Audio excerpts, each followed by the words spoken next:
I am a real person doing a real business and gaining real results. Yay! Hello, hello, hello! Once again, this is Mase, the face behind this page na Mase sa Kaizawa-KD.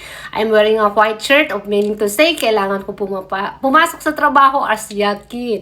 Pero before that, bago ako pumasok sa aking yakin na trabaho bilang caregiver, is nagawa ko na po ang aking mga gawain dito sa bahay. And of course, first set in the morning is nagawa ko na po ang business, ang aming business, ang aking digital business po. Nung morning, I attended the live mastermind or the Millionaires Mastermind sa aming global community po. Sobrang nakaka-pump up po yung speaker, mga kapwa nating Pinoy na grabe yung tinatamasang success through this business. And of course, tinrabaho na nila yun. Kaya deserve nila yung mga blessings from God. Lahat naman tayo, hindi po ba nag-uumpisa sa maliit, papunta unti-unti doon sa kini-aim nating success.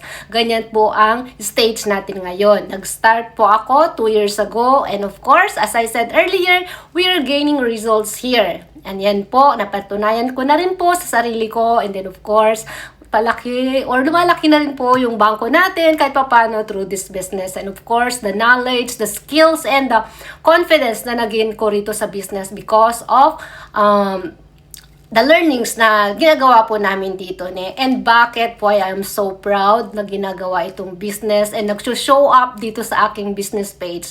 Of course, this is a global business, the Japan government certified approved business, and marami ng living proof, kagaya ng aming coach, si Coach Lynette Morales Motoishi, na abound dito sa Japan, and she is the living proof na she's rocking the business world within the short period of 5 years. Yes, sa mga nagsasabi po dyan na ang business po talaga ay tinatrabaho yan. Kagaya nga po, di ba, tayo mga emigrante nandito sa ibang bansa or dito sa Nihon.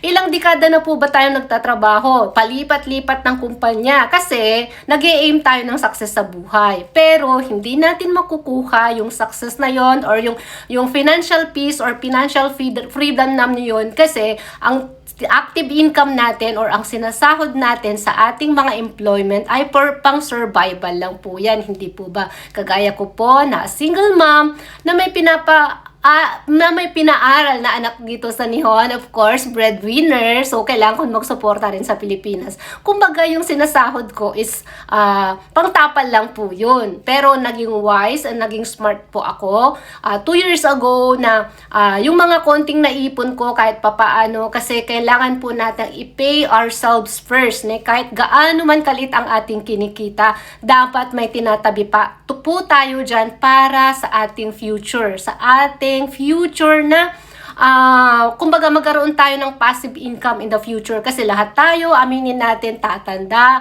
at hindi natin kakayaning mag-physical work forever or ng mahabang panahon.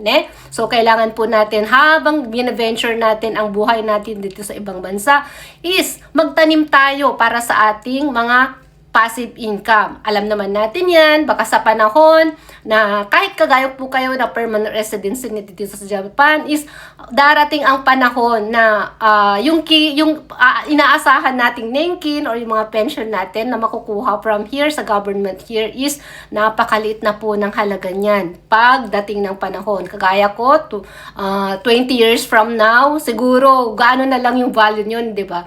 Lalo na, di ba, alam naman natin, ang inflation is tinatamaan na niyan globally ang bawat economic ang ekonomiya ng buong mundo. So wag po tayong umasa doon sa single source of income. Of course, kailangan nating mag-build ng something na makakapagpag-grow ng ating streams of income. Hindi lang yung sinasahod natin ang dapat nating asahan. Kagaya ko po na dito sa gumagawa ng business dito sa social media. Of course, I am earning from my business. At the same time is nakapag-unlock din ako ng another source of income dito sa social media. And so glad and so grateful kasi along that 2 years ago na yung mga tinrabaho ko, yung pagpupursige ko, yung pag-show up ko everyday is nakikita unti-unti ang bunga. So once again, this is Mase, the face behind this page na nagsasabing maniwala tayo, believe, and be limitless. Lalong-lalo na sa ating mga sarili. Of course, we have to trust God Almighty. Thank you po!